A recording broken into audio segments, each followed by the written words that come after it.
Shalom, selamat pagi semua. Selamat pagi saudara-saudara yang diberkati Tuhan, dimanapun saudara berada pagi hari ini.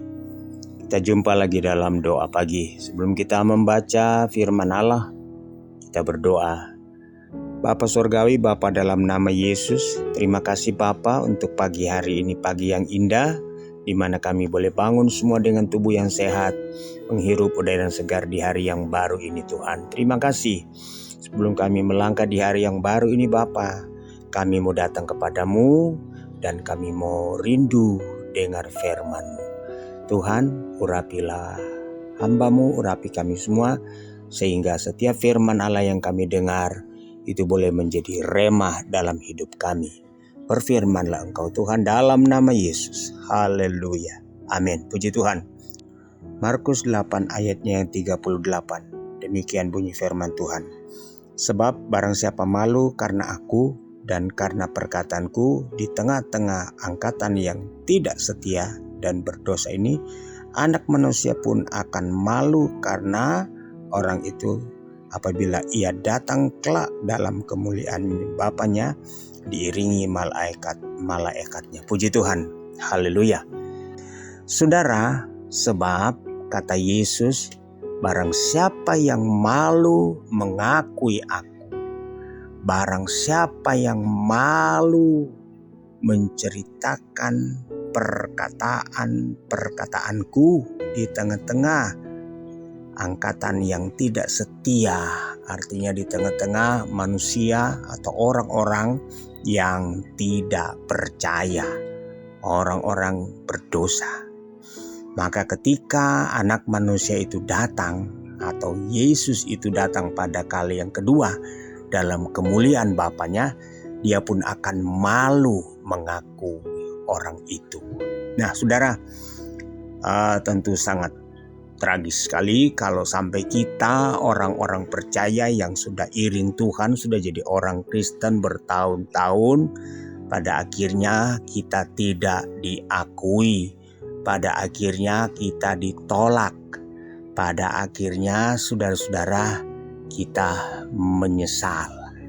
Sebab itu Yesus katakan, barang siapa yang malu. Ini dikatakan oleh Yesus pada saat dia memberitahukan pertama tentang penderitaannya. Ketika dia memberitahukan kepada murid-murid tentang penderitaan yang akan dia alami, tentang penderitaan yang akan dialaminya. Saudara, dan dia tahu itu akan berdampak, akan berpengaruh pada psikologis murid-muridnya. Sebab itu dia katakan, barang siapa yang malu bersaksi, barang siapa yang malu mengaku, ya barang siapa yang tidak mau menderita bersama dengan dia, apabila dia datang pada kali yang kedua, Tuhan pun akan malu dan tidak akan mau mengakui. Oh haleluya. Jangan sampai itu terjadi pada kita, ya. Nah, saudara, di sini saya katakan ya ada beberapa hal. Saudara, seseorang dia bisa malu atau tidak mau bercerita atau bersaksi karena apa? Ya. Yang pertama karena dia belum mengenal dengan benar. Belum memahami ya. Belum memahami dengan benar, belum mengenal Tuhan dari dekat, ya. Ada juga orang Kristen hanya mengenal Yesus dari kata orang, dari cerita orang, dari kesaksian, ya. Ada juga orang datang kepada Yesus hanya coba-coba, ya, hanya karena ada sesuatu. Tetapi kita tidak demikian. Saya mau katakan yang pertama, saudara-saudara, seseorang bisa saja malu bersaksi, enggan bersaksi, malu mengaku dan menceritakan Yesus di depan orang banyak karena dia belum mengenal dengan benar, belum memahami, belum mendalam, ya, belum mendalam. Jadi Yesus dan firman itu belum merasuk jiwanya, belum merasuk rohnya, ya, belum, masih di luar. Nah, haleluya. Kalau saudara baca dalam Yohanes pasalnya yang 6 itu ada satu kejadian, Yohanes pasal 6, ketika Yesus dia berbicara tentang roti hidup, yaitu tentang dirinya sendiri yang digambarkan seperti roti, darahnya digambarkan sudah seperti anggur. Ya, Yesus katakan dalam Yohanes pasal 6, barang siapa yang makan dagingku dan minum darahku, dalam Yohanes pasal 6 ayatnya yang ke-56 mulai, barang siapa makan dagingku dan minum darahku, ia tinggal di dalam aku dan aku di dalam dia. Sama seperti Bapa yang hidup mengutus aku dan aku hidup oleh Bapa, demikian juga barang siapa yang memakan aku dan hidup oleh aku. Saudara, perkataan itu sangat keras dan tidak bisa diterima secara logika oleh murid-murid atau orang-orang percaya pada waktu yang mengikuti Yesus. Sehingga kalau kita jumpa dalam Yohanes pasal 6 ayatnya yang ke-66, mulai dari waktu itu banyak murid-muridnya mengundurkan diri dan tidak lagi mengikut dia. Haleluya. Ya. Ini kalau mengenal hanya dari luar, belum mendalam, belum memahami, belum mengalami perjumpaan dengan Tuhan secara pribadi.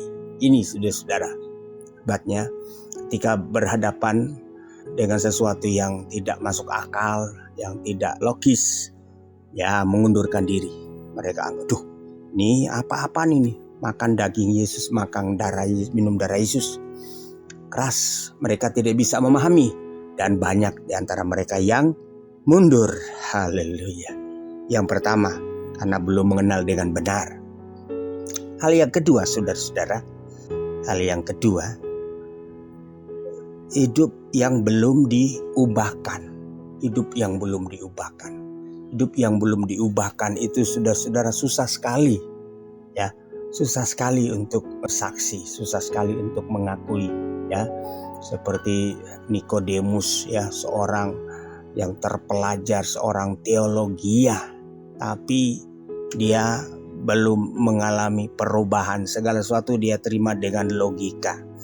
Tetapi saudara-saudara, kalau orang yang sudah mengalami perjumpaan dengan Tuhan, mengalami Yesus dalam dirinya, mengalami Yesus dalam hatinya luar biasa. Seperti dalam Yohanes pasal 4, ya, tentang perempuan sundal, perempuan Samaria. Yohanes pasal 4. Dia seorang perempuan sundal, dia sudah kawin cerai tapi tidak pernah ada kebahagiaan dalam hidupnya. Tapi ketika dia berjumpa dengan Yesus, dia saudara coba untuk memahami apa yang dimaksud oleh Yesus, dan akhirnya dia mengakui dan menerima Yesus secara pribadi. Dia mengalami perubahan hidup, dan akhirnya dalam Yohanes pasal 4 ayat 39, kalau saudara baca di sana, maka perempuan ini dia pergi kembali. Dia tinggalkan sumur Yakub dan dia pergi ke kota Samaria, dan dia bersaksi, dia ceritakan tentang Yesus, apa yang dia alami selama bercakap-cakap dengan Yesus di sumur Yakub. Ya, dia alami perubahan, dan saudara, apa yang terjadi? Satu kota Samaria menjadi gempar dan banyak yang percaya kepada Yesus. Karena apa? Karena hidup yang telah diubahkan. Saudara, orang malu bersaksi kalau hidupnya belum diubahkan. Saudara-saudara. Kita perlu perubahan hidup.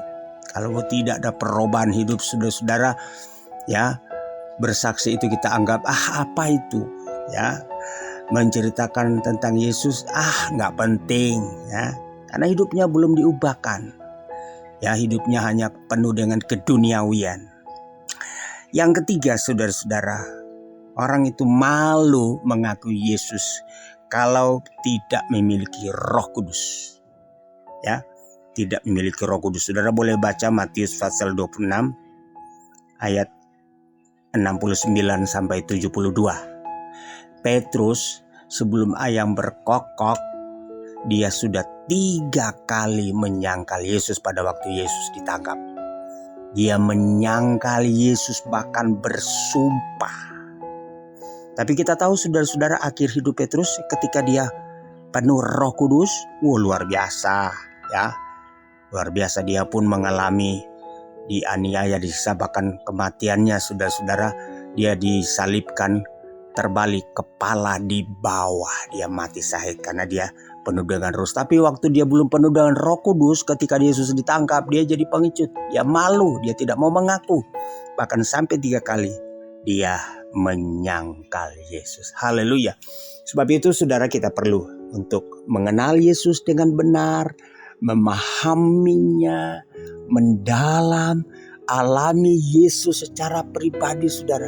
Alami perjumpaan dengan Yesus, dan kita mau berubah seperti perempuan Samaria, dan kita minta supaya ada kuasa Roh Kudus. Sebab Kisah Rasul pasal 1 ayat 8, kalau kamu penuh dengan Roh Kudus, kamu akan menjadi saksi dari Yerusalem, Samaria, sampai ke ujung bumi. Kalau kita penuh dengan Roh Kudus, kita tidak akan ragu, kita tidak akan takut, kita tidak akan malu bersaksi tentang Yesus. Haleluya. Tuhan Yesus memberkati kita semua pagi hari ini. Kita berdoa. Bapa Surgawi, Bapa dalam nama Yesus, terima kasih di pagi hari ini kami kembali boleh mendengarkan firman-Mu. Tuhan, biarlah firman-Mu ini boleh menjadi remah dalam kehidupan kami. Tuhan, penuhi kami dengan Roh Kudus, dan biarlah Roh Kudus akan membawa kami kepada satu pemahaman, kepada pengenalan yang benar tentang Engkau, sehingga kami tidak takut, kami tidak malu bersaksi karena Tuhan. Kami tidak malu bersaksi tentang Tuhan Allah yang Maha Kuasa. Sepanjang hari ini Bapa, Engkau berkati setiap usaha pekerjaan umat-umat-Mu. Tuhan, berkati umat-umat-Mu yang masih dalam pergumulan Tuhan. Baik bergumul tentang sakit penyakit dalam nama Yesus. Yang sakit pagi hari ini sembuh dalam nama Yesus. Yang berbeban berat Tuhan berikan kelegaan dan kelepasan. Yang menghadapi jalan buntu atau memerlukan pekerjaan Tuhan, buka jalan dalam nama Yesus. Terima kasih Tuhan, berkati bangsa dan negara kami, berkati pemimpin-pemimpin kami. Inilah doa kami Tuhan, kami mengucap syukur pagi hari ini. Dalam nama Yesus, haleluya. Amin. Puji Tuhan. Selamat pagi, Tuhan Yesus memberkati.